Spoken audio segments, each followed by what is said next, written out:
घरातील थोडासा विरोध होता ह्या गोष्टीला। निवेदन क्षेत्रात येऊन तू काय करणार आहेस, तुला ते जमणार आहे का?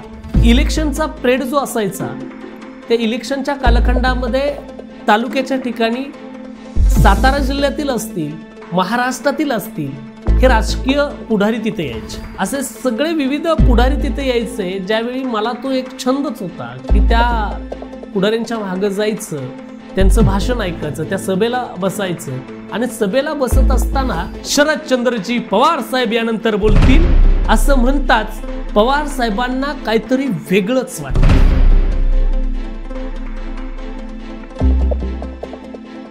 नमस्कार, मी निवेदक शिवम डोंबे। आज मी इथं कसा असं तुम्ही विचारत असाल ना। आज कुठलीही राजकीय सभा नाहीये, आज कुठलाही महाराष्ट्रातला सांस्कृतिक कार्यक्रम सुद्धा नाहीये, किंवा आज मी कुठल्या स्टेजवर सुद्धा नाहीये। आज मी लाईव्ह स्टोरी चॅनेलच्या माध्यमातून लाईव्ह स्टोरी सांगण्यासाठी उभा आहे माझी। तुम्ही म्हटला असाल आजपर्यंत माझा प्रवास कसा झाला, शरद पवार साहेबांनी तुमच्या गळ्याला का हात लावला?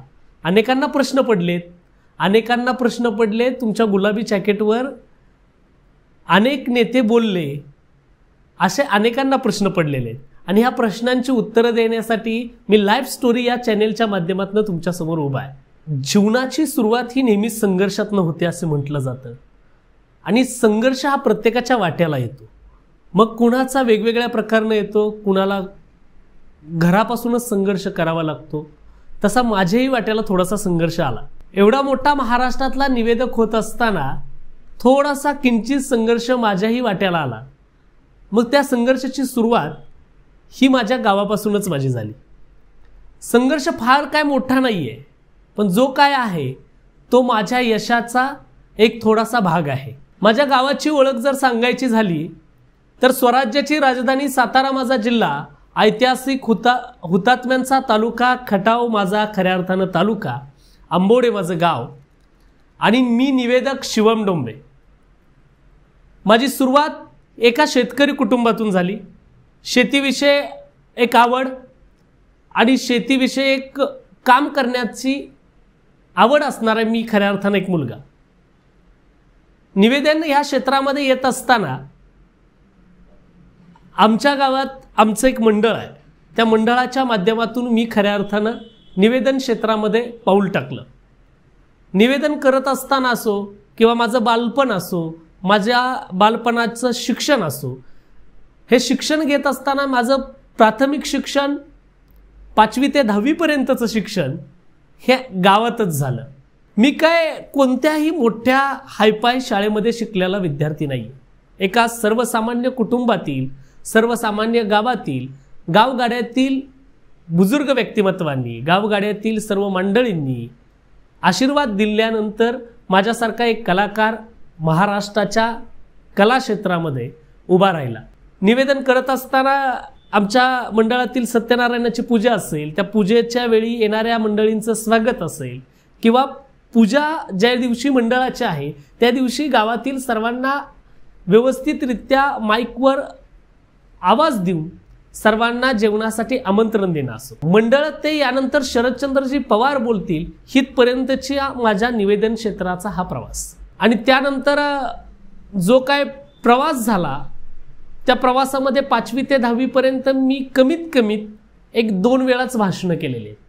त्यामध्ये पहिला तर सुविचार सांगितलेला आहे, आणि दुसरा तर माझ्या एक श्रावणी सालीमध्ये मी एक भाषण केलेलं, असा मी कलाकार। त्यानंतर 11वी-12वीचं शिक्षण छत्रपती शिक्षण संस्था वडूज या ठिकाणी माझं कॉलेजचं शिक्षण झालं। त्या कॉलेजच्या लाईफमध्ये एकदा ते 2दाच मला भाषण करण्याचा योगायोग आला। त्यानंतर सरस्वतीचा आशीर्वाद, ह्या सगळ्या मंडळींचा आशीर्वाद, गणरायाचा आशीर्वाद, या सर्वांच्या आशीर्वादानं मी एक उत्तम असा निवेदक झालो आणि महाराष्ट्राच्या समोर यायला लागलो। इलेक्शनचा प्रेड जो असायचा, त्या इलेक्शनच्या कालखंडामध्ये तालुक्याच्या ठिकाणी सातारा जिल्ह्यातील असतील, महाराष्ट्रातील असतील, हे राजकीय पुढारी तिथे यायचे। कधी कधी देशाचे नेते आदरणीय पवार साहेब यायचे, असे सगळे विविध पुढारी तिथे यायचे, ज्यावेळी मला तो एक छंदच होता की त्या पुढाऱ्यांच्या मागं जायचं, त्यांचं भाषण ऐकायचं, त्या सभेला बसायचं. आणि सभेला बसत असताना त्यावेळी निवेदन करणारी काही मंडळी असायची आमच्या तालुक्यातील. त्यावेळी मला वाटायचं की एक दिवशी मीही असं निवेदन करीन. आणि निवेदन करण्याचं स्वप्न तिथं मी अंगीच बाळगलेलं होतं. आणि अंगी बाळगलेलं ते स्वप्न घेऊनच काम करायला मी सुरुवात केली होती. निवेदन कसं करायचं, काय करायचं हे हळूहळू शिकायला लागलो होतो. कॉलेज लाईफमध्ये निवेदन क्षेत्रातलं स्वप्न पाहणं हे खूप अवघड होतं. कारण का वडिलांना मी बापू म्हणतो. आमच्या बापूंची अपेक्षा होती की मी कुठेतरी जॉब करावा, नोकरी करावी आणि सरळ जो संसाराचा मार्ग असतो तो स्वीकारावा. घरातील सगळ्यांचीच इच्छा होती की मी व्यवस्थित शिक्षण घ्यावं आणि शिक्षण घेऊन जॉबच्या दिशेनं पावलं टाकावी. पण जॉबच्या दिशेनं पावलं टाकणं हे मला खऱ्या अर्थानं जड जात होतं. माझं जे लक्ष होतं ते सगळं निवेदन क्षेत्राकडे होतं. मी कशा पद्धतीनं उत्कृष्ट निवेदक बनेन, मी कशा पद्धतीनं महाराष्ट्रातील सभा अटेंड करून त्या सभा गाजवण्याचं काम करेन, ह्याच्याकडेच माझं लक्ष होतं. आणि मी लक्षाच्या मागं पावलं टाकायला सुरुवात केली होती. मग घरातील थोडासा विरोध होता ह्या गोष्टीला. निवेदन क्षेत्रात येऊन तू काय करणार आहेस, तुला ते जमणार आहे का, त्याला वाचन लागतं, त्याला हे करावं लागतं, त्याला असं करावं लागतं, तुझी तेवढी ओळख आहे का, तू तिथपर्यंत पोचणार आहेस का, असं अनेकांचे घरातले असतील, काही जणांचे असतील, थोडेसे टोमणे खावे लागले. टोमणे खाऊन खाऊनच संघर्षाची एक वाट चालू झाली. आणि चालू झालेलं हे लक्ष तसं तसं जवळ येत चाललं. त्यानंतर कॉलेजचा हा पिरियड झाल्यानंतर मी माझ्या जॉबच्या शोधाने, घरातल्यांची इच्छा होती की मी जॉबच करावा, पण माझं लक्ष होतं निवेदन करावं. म्हणून मी जॉबच्या शोधाने म्हणून मी पुणे या ठिकाणी स्थिर झालो. पुण्याच्या या ठिकाणी ज्यावेळी मी आलो होतो त्यावेळी घरातून काही लोकांचा विरोध, काही लोकांची सहकार्य होतं. काही लोकांचं योग्य मत, काही लोकांचं अयोग्य मत होतं. येत असताना सगळ्यांनी मला विचारलं तू कुठं राहणार, काय करणार, कसं करणार. ज्यावेळी मी माझा एक मित्र या ठिकाणी पुण्यामध्ये आलो त्यावेळी वडिलांच्या इच्छेखातीर मी जॉबसुद्धा केला. जॉब करत असताना जॉब हा फक्त मी 2 दिवसच केला. मी पुण्यामध्ये राहायला लागलो. कोरोनासारख्या महामारीचं संकट आलं. परत पुणे सोडावं लागलं, परत घरी जावं लागलं. घरी जाऊन परत शेताची कामं, परत तेच रुटीन चालू झालं वडिलांच्या सहकार्यानं. वडिलांच्या सोबतीनं परत शेती करायची, शेती उभा करायची. पण विजन हे कधीच तुटलेलं नव्हतं. शेतातील पिकं असतील, पिकांशी कधी कधी बोललो, पिकांनाच श्रोते मांडलं आणि पिकांकडेच पाहून प्रॅक्टिस केलं. तसा तर मी 4थी पासूनच पुण्याला सुट्टीला यायचो मे महिन्याच्या काका काकूंकडं माझ्या. आणि काका काकूंकडे आल्यानंतर श्रीमंत दगडूशेठ बाप्पांचं दर्शन तर पुण्यामध्ये व्हायचंच. पण कोरोनाचा काळ गेला. कोरोनाच्या कालखंडानंतर मी पुन्हा एकदा पुण्यात आलो. पुण्यात आल्यानंतर मला काही जण म्हटले की बाप्पांच्या चरणी, श्रीमंत दगडूशेठ हलवाई गणपती बाप्पांच्या चरणी जो नतमस्तक होतो तो यशस्वी होतो. बाप्पांच्या चरणी नतमस्तक झालो, बाप्पांना साकडं मागितलं, गणपती बाप्पा मोरया म्हटलं, बाप्पाने आशीर्वाद दिला. हे सगळं पूर्ण झालं. पण ह्याच्या मागं एक लाईफ स्टोरी वेगळी आहे. ते तर तुम्हाला सांगायचं मी विसरलोच. कारण प्रत्येक व्यक्ती संघर्ष करत असताना, प्रत्येक व्यक्ती आपलं लक्ष साधत असताना त्यांचे पाय खेचणारे अनेक लोक जीवनामध्ये येतात. कोण म्हणायचं तू 12वी पास होणार नाही, कोण म्हणायचं तू 10वी पास होणार नाही, तुझं ते काम नाही, तू गावात बोंबलतच हिंडशील, नवे नवे तर तू पुढाऱ्यांच्या मागे जाऊन काय करणार आहे. पुढारी व्हायला संपत्ती लागती, पुढारी व्हायला पैसा लागतो, पुढाऱ्यांच्या मागं फिरून तुझं काय हित होणार आहे. तू कुठंतरी काम कर, कुठंतरी संघर्ष कर. कोण म्हटलं मेकॅनिकल बन, कोण म्हटलं हे वेगळंच काम कर, कोण म्हटलं कापडाच्या दुकानात काम कर, काय ना काहीतरी केलं पाहिजे बाबा, काहीतरी संघर्ष केला पाहिजे, घरात कुठेतरी मदत केली पाहिजे असं सांगायला सुरुवात केली. पण लक्ष, विजन एकच ठरलेलं होतं. कुणालाही उलटं बोलायचं नाही, कुणालाही काही म्हणायचं नाही. आपल्याला दिलेला सल्ला व्यवस्थित ऐकून घ्यायचा. जात असताना प्रत्येकाने सल्ला दिल्यानंतर त्याच्याकडे पाहून एक स्माईल चांगली करायची, एवढंच माझं काम असायचं. पण विजन जवळ होतं, विजन लांब ठरलेलं नव्हतं. जायचं, काम करायचं असं ठरवलेलं होतं. पण ह्याच्यातच एक वेगळी लाईफ तयार करायला सुरुवात करूया असं ठरवून काम करायला सुरुवात केलेली होती.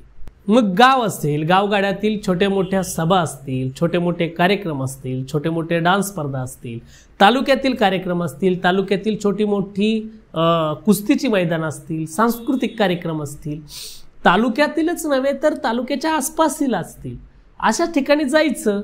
कोणतंही शुभकार्य असेल किंवा लग्न असेल, नवीन उमेदीनं निवेदक उभा राहिलाय म्हणून शिवम डोंबे हा नेहमीच असायचा. आणि मी मानधनाची अपेक्षा पहिल्या कालखंडामध्ये कधीच केलेली नव्हती. मी मानधन म्हणून तिकडे कामच करायचो नाही. आपल्याला शिकायचं आहे, आपल्याला ते करायचं आहे म्हणूनच मी तिकडे पाऊल टाकायला लागलो. कुस्ती क्षेत्र असेल, कुस्तीच्या निवेदनाला कधीतरी जायचं, कधीतरी डान्स स्पर्धेच्या निवेदनाला जायचं, कामं करायला हळूहळू सुरुवात करायची. छोट्या मोठ्या ग्रामसभा असतील त्या ग्रामसभेत थोडंसं बोलायचं. असं काम करत करत करत पावलं टाकायला सुरुवात केलेली होती. पुण्यात आशीर्वाद भेटलेला श्रीमंत दगडूशेठ गणपती बाप्पांचा, त्यामध्ये पुण्यामध्ये आल्यानंतर माझ्यात एक वेगळा जोश असायचा, काम करण्याची उमेद असायची. काहीतरी पुण्यामध्ये करलेच पाहिजे असं ठरवलेलंच होतं. पण पुण्यामध्ये असा एक योगायोग आला की विधानसभेची निवडणूक लागलेली होती. निवडणूक तर लागली होती. बालाजीनगरला शरदचंद्रजी पवार साहेबांची सभा होती. त्याच दिवशी संध्याकाळची सभा 7 वाजताची हडपसर माळवाडीला होती. दोन्हीकडे सुद्धा निवेदन करण्यासाठी मला आमंत्रित केलेलं होतं. हडपसरला मी बरोबर 7ला पोचणार होतो आणि पुण्यातली बालाजीनगरची सभा ही बरोबर 3ला होती. 3च्या सभेला मी पवार साहेबांच्या स्टेजवर पोचलो. लहानपणापासून 90 वर्षाचे माझे बाबा आहेत, वसंतराव तुकाराम डोंबे.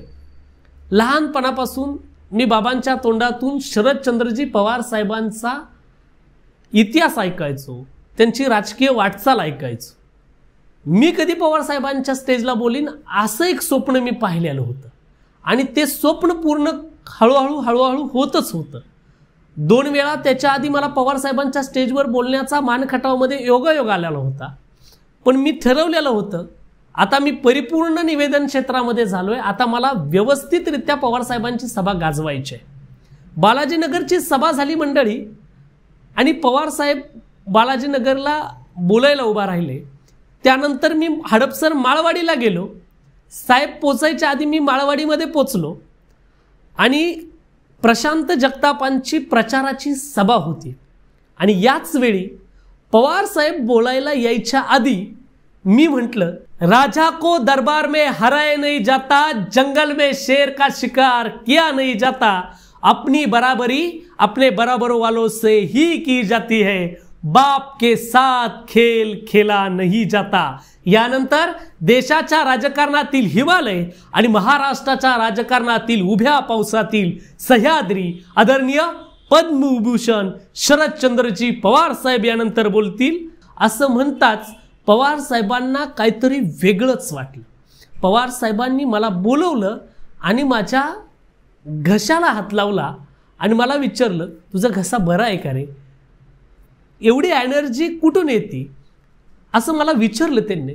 आणि त्याच वेळी पवार साहेबांना असं वाटलं असावं, मला असं वाटतं की मी माळवाडीची सभा तेवढ्याच ताकदीनं बोललो आणि तेवढ्याच ताकदीनं मी बालाजीनगरची सभा आधी गाजवलेली होती. एवढी एनर्जी कुठून येते?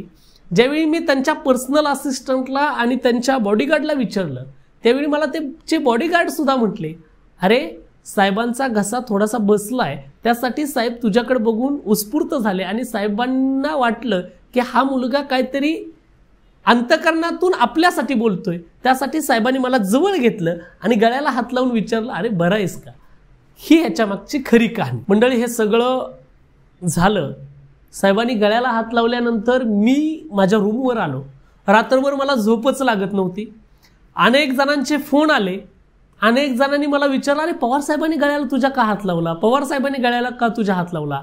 जी मंडळी बोलत नव्हती ती सुद्धा माझ्यावर बोलायला लागली, आनंदित झाली. अरे नक्की शिवम तुझ्याच गळ्याला हात लावलाय का? शिवम तुझ्याच गळ्याला हात लावलाय का? आमच्या गावातील अनेक मंडळींचे मला फोन आले, अरे शिवम पवार साहेबांपर्यंत पोहोचला, पवार साहेबांनी तुझ्या गळ्याला का हात लावला? पण मी निवेदन करत असताना माझ्या अंगावर तेच ब्ल्यू जॅकेट, तोच पोशाख आणि गेल्या 2 दिवसापासून आपल्यावर असणारा हा निवेदक पवार साहेबांनी माझ्याकडं पाहिलं. हा निवेदक म्हणून माझ्याकडे ज्यावेळी पवार साहेबांनी पाहिलं, अरे म्हणले हा 2 दिवसापासून आपल्यावर आहे.